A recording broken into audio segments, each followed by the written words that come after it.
प्रशांत देव का भी रुख कर लेते हैं। प्रशांत, लगातार हम देख रहे हैं कि गृह मंत्री अमित शाह के साथ सुरक्षा सलाहकार, विदेश मंत्री की बैठकों का दौर लगातार जारी है इस आतंकी तहव्वुर राणा को लेकर, और खबर यह मिल रही है कि जो भी पूछताछ इससे होगी रोजाना गृह मंत्रालय को अपडेट किया जाएगा। आपके पास क्या इनपुट है?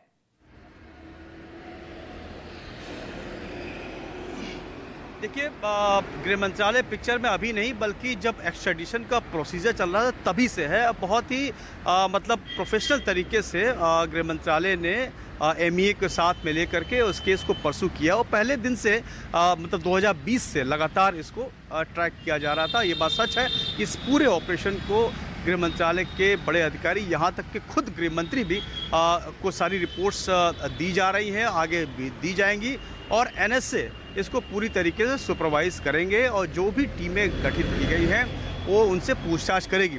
क्योंकि ये कोई साधारण पूछताछ नहीं है, ये कोई साधारण केस नहीं है, ये केस ऐसा है जिसपे कि पूरी मतलब अंतर्राष्ट्रीय ध्यान खींचने वाला केस है। तो ऐसे में ये बहुत ही प्रोफेशनल तरीके से इसकी इन्वेस्टिगेशन होनी है, इन्वेस्टिगेशन कराई जाएगी, और जो मुख्य मुद्दा है, मूल मुद्दा है कि जो पर्पस है, जिस उद्देश्य से इसको यहाँ पे लाया गया है या इसको लाने में कामयाबी मिली है, उस उद्देश्य को पूरा किया जा सके, ऐसी जांच पड़ताल करनी पड़ेगी। तो एक परीक्षा जो है अमेरिका से एक्स्ट्राडिट करने में जो कामयाबी मिली है, दूसरा कड़ा इम्तिहान होगा इसको यहाँ पे सज़ा दिलाना, और इसको यहाँ पे सज़ा दिलाना और वो तमाम सबूत इकट्ठे करके सबके सामने रखना जो इस घटना के पीछे साजिश में रची गई, जो मोस्ट वांटेड और मास्टर माइंड कहा जा रहा है। इसको साबित करना भी एक बड़ी चुनौती होगी और बड़ी कड़ी परीक्षा होगी, जिसको जांच एजेंसी पूरा करेगी। हालांकि सबूत के तौर पे देखा जाए तो बहुत पहले से सबूत उपलब्ध हैं, और उसको बस अब इस्टेब्लिश करना है। तो जैसा कि आपने कहा कि सीधा बिल्कुल डायरेक्ट सुपरविज़न में गृह मंत्रालय इसको सुपरवाइज़ कर रहा है। खुद गृह मंत्री ने जिस हिसाब से एस जयशंकर विदेश मंत्री और एनएसए अजीत डोवाल के साथ 2 दिन पहले मीटिंग की, और मीटिंग में सारी बातें तय हुई कि इसको आगे कैसे परसू करना है। तो बिल्कुल जो है गृह मंत्रालय के अधीन आती है नेशनल इन्वेस्टिगेशन एजेंसी, और वो पूरा सुपरवाइज इसको किया जा रहा है, क्योंकि ये बहुत ही हाई प्रोफाइल केस है और इंटरनेशनल अंतर्राष्ट्रीय स्तर पर इसकी बहुत चर्चा हो रही है। अभी आप देखिए कि कल जो एक पिक्चर एनआईए ने रिलीज़ की, तो यूएस डिपार्टमेंट ऑफ जस्टिस ने कुछ तस्वीरें रिलीज़ की हैं। तो पूरी दुनिया का ध्यान इस तरफ है कि भारत के पास एक ऐसा एक्यूज्ड आ गया है जो कई राज खोलेगा। तो ये एक संदेश भी देता है बाकी दूसरे भगोड़े आरोपियों को कि बचना बहुत मुश्किल है, कि अपराध करके कोई दूसरे देश में भले छिप जाए, सालों साल लग गए, अंतोगत्ता उसको आना पड़ा, मतलब लेकर आने में कामयाबी है।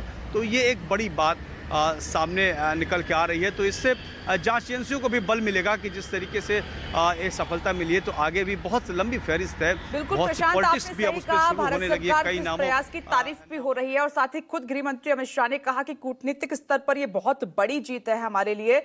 विमल का एक बार फिर से रुख कर लेते हैं। विमल, कहीं ना कहीं पाकिस्तान इस पूछताछ से जरूर डरा हुआ है। देखिए, उसने एकदम से ही पल्ला झाड़ लिया कि हमारा कोई कनेक्शन नहीं है, हमारी नागरिकता भी नहीं है। दूसरा, कुछ ऐसे इनपुट जो मिल सकते हैं एनआईए को, वो बहुत कुछ उजागर करेंगे। इसीलिए आप देख रहे हैं कि जैसे ही हैंडओवर किया गया इसे भारत को, सभी सतर्क हो गए हैं जो उससे जुड़े हुए लोग हैं।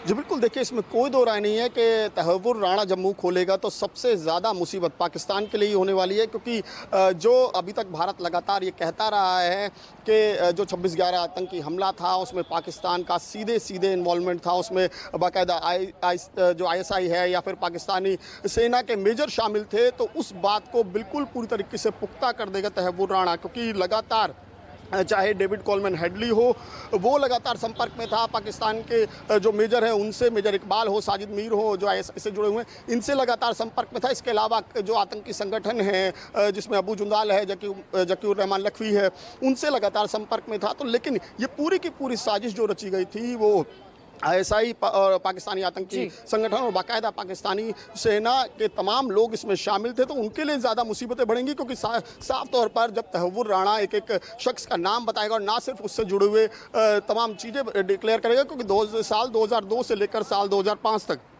जो डेविड कोलमैन हेडली है वो वहाँ पर बाकायदा आतंकी कैंपों में रहकर उसने ट्रेनिंग ली और उसको ही तहव्वुर राणा से फिर मिलवाया गया।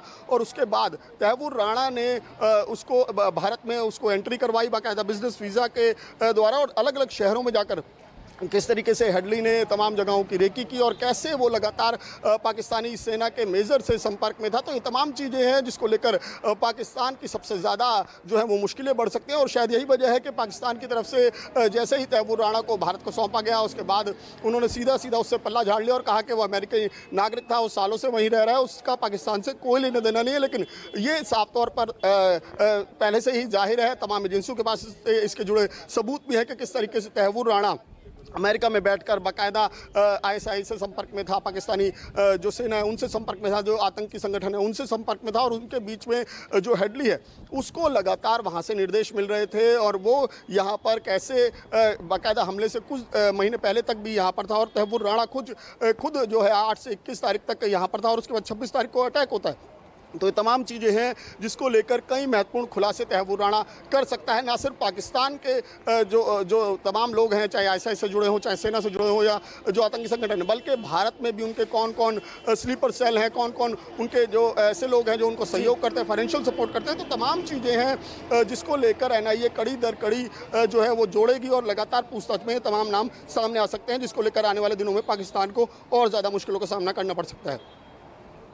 बिल्कुल विमल, आपने सही कहा, चाहे वो पाकिस्तान हो या उसकी खुफिया एजेंसी हो या उनकी आर्मी हो या फिर जो आतंकी संगठन जिनको पाकिस्तान पनाह देता है, वो सभी सतर्क हैं, क्योंकि सब डरे हुए हैं कि जब ये मुंह खोलेगा तो किसके नाम सामने आएंगे ये कहा नहीं जा सकता। लेकिन एनआईए ने अपनी पूरी तैयारी कर ली है कि वो राज उगले कि उसके साथ कौन कौन शामिल था और किसके कहने पर उसने ये सब कुछ किया है। तो आज का दिन बहुत महत्वपूर्ण है, क्योंकि आतंकी तहव्वुर राणा से एनआईए के 12 अधिकारियों की टीम तैयार की गई है। वो पूछताछ अब से थोड़ी देर के बाद शुरू करेगी, और प्रशांत न सिर्फ देश में बल्कि इंटरनेशनल लेवल पर भारत की जो कूटनीतिक स्तर पर जीत हुई है, जो प्रयास किए गए जिसके तहत ये आया है, उसकी तारीफ हो रही है।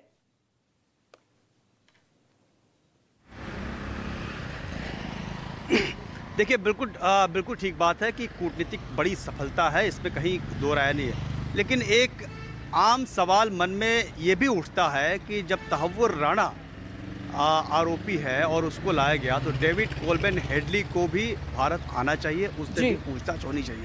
ये एक सवाल में है, लेकिन इसका जवाब जो एनआईए के अधिकारियों से हम लोग कोशिश कर रहे हैं कि आखिर उसका प्रत्यर्पण कब तक होगा, उसको लाया जाएगा नहीं लाया जाएगा। जो जानकारी है वो ये है कि वो एक तरीके से गवर्नमेंट का अप्रूवर जैसे बन जाता है, वो बन गया। वो इसी शर्त पर उसको शायद भारत नहीं लाया जाएगा कि वो उससे इसी शर्त पे वो राजी हुआ था तहव्वुर राणा के बारे में और पूरे इस केस के बारे में जानकारी देने के लिए। तो इस लिहाज से ये बड़ी कामयाबी है कि उसके बयान के आधार पे जांच आगे बढ़ी, तहव्वुर राणा का नाम आया, तहव्वुर राणा को एक्स्ट्राडिट करके यहाँ पे लाया गया। वो हेडली है, अमेरिका की जेल में है। आपको बता दें कि दोनों ही के खिलाफ एफआईआर हुई है और दोनों ही के खिलाफ। ठीक है प्रशांत, हमें बिहार जाना होगा, इस पर हम आगे भी बातचीत करते रहेंगे। अभी आपका शुक्रिया विमल, आपका भी शुक्रिया।